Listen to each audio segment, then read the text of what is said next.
Kanaafiyyuu cubbuun amoonota, cubbuun iyyaabusota, cubbuun kanaanota amma safara isaa guututti Waaqayyo Israa'eliin immoo biyya ormaa keessatti leenjisaa ture. Maqaan Waaqayyo haa eebbifamu. Jarri sun sabni sun warra mata jabeeyyii turan, warra Waaqayyoon didan turan, warra Waaqayyo jalaa waachuu dadhaban turan. Kanaafiyyuu guyyaan isaa gaafa ga'e, safarri cubbuu isaanii gaafa guutee jedhe, Waaqayyo Israa'eliin biyya Gibxii keessaa baase. Waaqayyo Israa'eliin lafa onaa keessatti galaana diimaa garaa gara gaafa hire, warri Amoonotaas, warri Kanaanotaas, warri Iyaabusotaas, warri Feerzotaas hundumtuu maal godhu turan? Amooronni hundumtuu maal godhu turan? Hin dhaga'u turan sagalee Waaqayyo. Waaqayyo akkamittiin saba isaa geggeessee fida akka inni jiru hin dhaga'u turan. Maayinni kan keenya, rakkoon keenya, biyya keenya dhaaluu dhufa, biyya isaanii dhaaluu akka isaan dhaqan hundumaa hin dhaga'u turan, hin beeku turan. Maayinni sababisaa? Maaliif biyya keenya keessaa nu buqqisa dhufa Israa'el jedhanii karaa isaanii hin ilaallanne? Waaqayyo maaliif kana godhe jedhanii jallina isaanii hin ilaallanne? Qalbiin jijjiirranne. Waaqayyoon hin barbaaddanne. Waaqayyoon duratti of qoranii of hin ilaalle. Waaqayyo akkamittiin lafa onaa keessatti guyyaa duumessaan halkan utubaa ibiddaatiin Israa'eliin akka inni geggeessaa jiru hin argu, hin dhaga'u. Garuu ammas qalbiin jijjiirranne. Waaqayyo akkamittiin isaanumatti dhiyaate laga Yordaanosiin gararraadhaan tuullaa godhee asii ol dhaabee akka giddibii Abbaay ammaa kana yookaan immoo hidha Abbaay ammaa kana bishaanni dudduubatti lafa fagoo deebi'ee Israa'el lafa gogaa keessa akka inni ce'e dhaga'aniiru.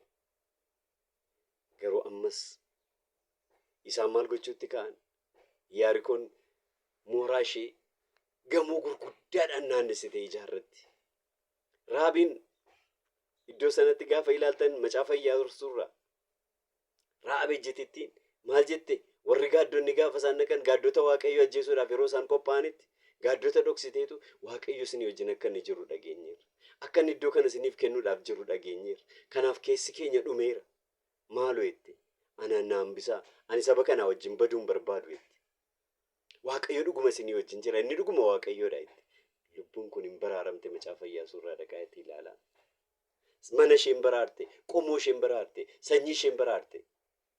Sababa eenyu? Sababa nama ejjituu kana. Warri kaan garuu didanii mata jabina isaanii itti fufan. Waaqayyoon dhaga'uu hin tuffatan. Akka salphinaatti ilaalanii Waaqayyoon dhaga'u. Kanaafiyyuu dhumni isaanii maal ta'e? Badiisa ta'e. Mooraan isaanii inni isaan hammamitti dadhabanii ijaaran. Iyya guyyaa torba naanna'ame guyyaa torbaffaatti immoo si'a torbarra naanna'anii iyyaniin Waaqayyo hin galagalche. Wanti isaan abdatanii, wanti isaan nu baasa, nu baraara jedhan hundumtuu hin gaggalagale. Jabinni isaanii hin bade. Warruma gabaabduu, warruma isaan duratti tisiisa fakkaattutu isaaniin dhaqee balleesse. Sababiin isaa ajajichi kan eenyuti? Ajajichi kan Waaqayyooti. Warra didaniidha, warra boquu jabaatanidha. Kanaafiyyuu Israa'eliin irratti kaase. Hin dhabamsiifaman. Akkuma kana egaan macaafa Daani'el yookaan raajii Daani'el irraati boqonnaa 5 irraati yeroo ilaaltan 25 amma 28tti boqonnaa 2 kaasaati ilaala. Mootiin Nabukadnezar saba Israa'el waggaa 70 bulchuudhaaf Waaqayyo aboo kennee ulee kennee Israa'el saba abboomamuu dideef biyya Baabiloonitti akka isaan booji'aman Waaqayyo godheera. Macaafa Daani'eliif raajii Isaayaasiif raajii Ermiyaasin ilaalaa. Galaa ta'anii booji'amanii harka Baabiloonitti akka isaan kufan godheera. Baabilooniif humna kan kenne garuu Waaqayyo ture. Ulee Waaqayyo turte Baabiloon. Mootiin Baabiloon garuu Waaqayyoon wallaale. Waaqayyo abjuutti mul'iseetu abjuu sana jalaa balleesse. Boqonnaa 2 Daani'el irraa gaafa ilaaltan. Daani'el boqonnaa 2 dhaqaa ilaalaa. Abjuun jalaa bade. Namni hiikuuf dhabame. Daani'eliif hiriyoonni isaa Waaqayyoon kadhatanii kennaan Waaqa Daani'eliif kenname abjuu hiikeeraaf. Yaa mootii warqichi siidha inni mormaa olii sun warqichi siidha. Ittaansee kan sittirra gaxxinnaatu gatiidhaan gaxxinnaatu jabinaan garuu kan dabalu kan biraatu ka'a ittiin jedheera. Tartiibaan mootota ka'uudhaaf jiran mootichi ana booda maaltu taa'e yeroo dhiphachaa turetti wanta ta'u hundumaa Waaqayyotti mul'ise.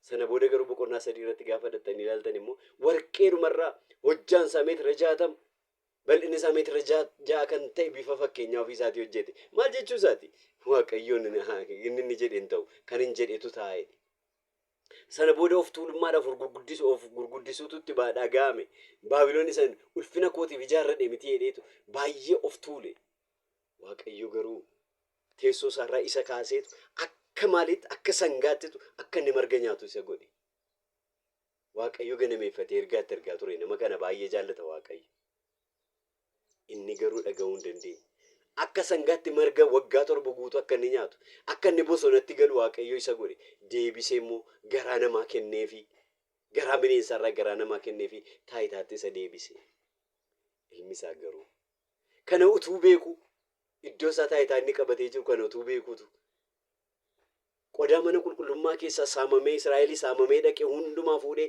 qodaa sanatti dhugaatii nama macheessu dhugaatii xuraa ittiin dhugeetu mootota yookaan immoo bajiroondota ajajoota biyya isaa bulchaniif kenneetu itti dhuganiitu waaqa tolfamaa waaqessani waaqa tolfamaa jajatani Israa'eliin harka keenyatti isa kenne jedhanii garuu harka isaatti inni kenne waaqayyo ture maqaan waaqayyo eebbifamu waaqayyo gaafa olsi qabu waaqayyo irratti hin ka'in waaqayyo gaafa aboosii kennu waaqayyo irratti hin ka'in gaafa sanaa kaasee waaqayyo yeruma sanaa harka tokkotu girgiddaa irratti akka inni waa barreessu godhe gaafa isaan quufanii machaa'anii waaqa tolfamaa isaanii waaqeffatan waaqayyo harka hin beekamne tokkotu girgiddaa irratti akka inni barreessu godhe hiika barreeffama sana namni hiikuu dhibame ol barbaadamee gab barbaadamee garuu Daani'eltu argame nama waaqayyo gaafa hiiku maal jedheeni barreeffamichi kana barreeffamichis maanee teeqel faares jedha maal jechuudha waaqayyo si lakkaa'ee si safaree si ilaale si madaale teeqel hin salphatteetu argamte kanaafuu mootummaa kee garaagara cabse waaqayyo mootummaa kee garaagara cabse mootummaan kee garaagara cabe meedoof faarisiif kenname yeruma sana halkanuma sana maaltu ta'e warri meedoon dhaqanii magaalaa sana qabatan mootichas maal godhani hin ajjeesan egaan waaqayyo hojii namaa safara waaqayyo haala namaa safara qajeelummaa namaas hin safara waaqayyo cubbuu namaas hin safara kanaaf hojii waaqayyo hojii namaa hunduma akka inni safaru iddoo kanatti ilaalla madaalamtee maal taate salphatteetu argamte waaqayyo si safareera waaqayyo si lakkaa'eera waaqayyo si madaaleera waaqayyo si ilaaleera waaqayyo miijana isaarra si kaa'eera garuu hin salphattettiin jedhe waaqayyo yeroo kenneeraaf baabilooniif carraa qalbii jijjiirannaa kenneeraaf mootiin baabiloon yeroo tokko waaqayyotu waaqayyodha achi galagalee garuu waaqa kan isaatti dhaqee jilbeenfata waaqayyoof abboomamuu salphinatti fakkaate isa aboo kenneef isa saba ofii isaatii biyya Gibxiitii baase harka isaatti dabarsee kenneef sana hin hubanne hin wallaale jechuudhaan kanaafiyyuu akka inni badu ta'e akka inni salphatu ta'e egaan waaqayyo nama madaala anaaf isiniin hin madaala har'as waaqayyo sagalee isaa gara koof gara keessanitti kan inni ergaa jiru akka nu bannuun mini akka nu fayyinuu maleessa jireenya bara baraatiin malee badiisaaf waaqayyo nama uummate tokko iyyuu hin qabu mul'ata Yohaannis boqonnaa 18 lakkoofsa 1-4 gaafa ilaaltan baabiloon baay'ee of guddifte ani moo jette baay'ee of tuulte waaqayyo garuu ishee madaalaa jira waaqayyo garuu ishee madaalaa jira baay'een nagada isheetiin sooromaniiru daldala isheetiin baay'een sooromaniiru cubbuun ishee immoo hamma waaqaatti ol guddate dhiiga qulqullootaa dhangalaasuudhaan waaqayyo baabiloonin safaraa jira akkas jedhee waama yaa saba koo ishee keessaa ba'aa cubbuu isheetiin akka hin bannetti sababiin isaa cubbuun ishee safaramee iddoo ga'eera jechaa jira waaqayyo